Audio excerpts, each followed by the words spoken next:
Welcome back. In this lecture, let us try to download 3-4 videos in a one shot. And also let us try to download videos from a file.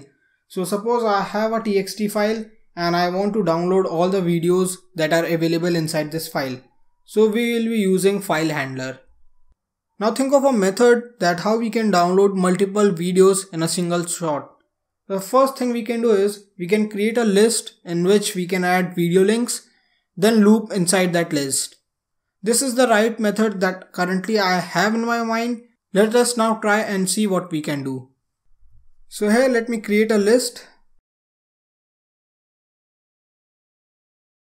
and let me add few links. So I would be using my sample.txt for that, and I will take 2 links from that file. There is high chances that these 2 links are the same links that I took in the previous example. So I just deleted both the videos which we downloaded in the previous lecture. Now I have 2 videos. So what I need to do is I need to run this command for both the videos. So first I'm going to take this link, perform the step that is stream, select stream and save. Then take second link, select stream and then save. So that means I need to take this inside a loop or inside a condition. So what I can do is I can use a for. So for will be my easiest approach to iterate all the elements that are available inside my list. So I will take the first element and I would pass here. It will do its task, loop back again, take the second element, do the task again. So here you can see everything looks fine. Let me run this one for a while. Remember, I also need to add a print statement, otherwise we are going to wait for a long time. That's done. Let me open my E drive. You see I have both the videos. Okay, let me add a print statement here. Now the second approach we can do is, instead of taking this list, I can just directly take my sample.txt. So what I can do is use my file handler that is open, and then I need to pass my file name and then my access mode. So my file name is sample.txt and my access mode is read. So things looks fine here. Let me delete these 2 videos. I have already downloaded them, and let me run this one. Okay, I have a spelling mistake. Let me run this one again.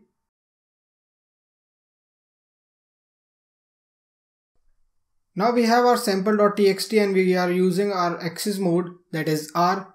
What we are doing is we are taking everything inside our video list, using our previous method and doing everything. But remember, we have to take care about I tags because quality can be differed for each video.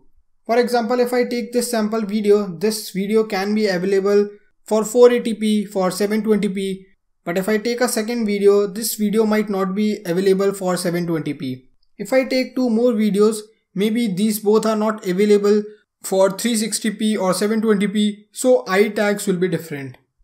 And if I open this one, here you can see 22 is the I tag for 720p, 18 is the I tag for 360p. So we have to take care which resolution is available for each video.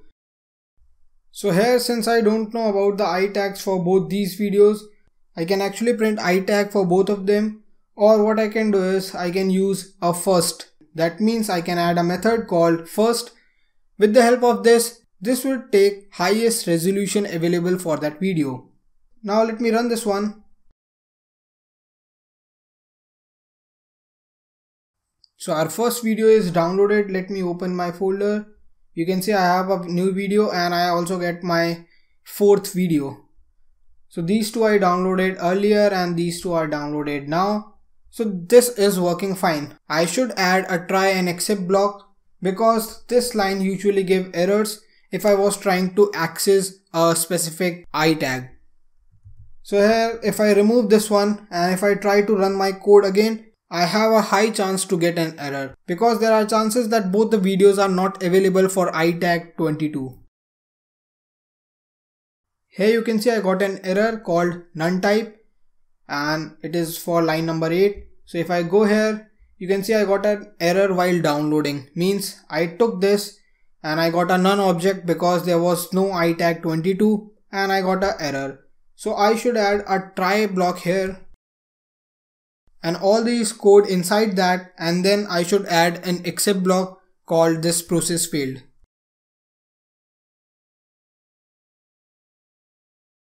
Now this looks more proper code. If I run this one again, I haven't added correct iTag. I am just checking my try and except. So both the download are failed now. Let me add my first here. Let me delete these two files. Run this one again. I have downloaded my first file. This one is downloaded, waiting for my second one. Second one is also downloaded. Yeah, that's done. So that's how we can work with our download option, and that's how we can work with libraries, try and catch. We can also take an input method here and then ask user to give us the download link. You can do a lot more thing. And we can also try to print a statement here that our task is completed. So we can do a lot more thing with Python, and this was just a basic example. There are hundreds and thousands of packages and libraries available.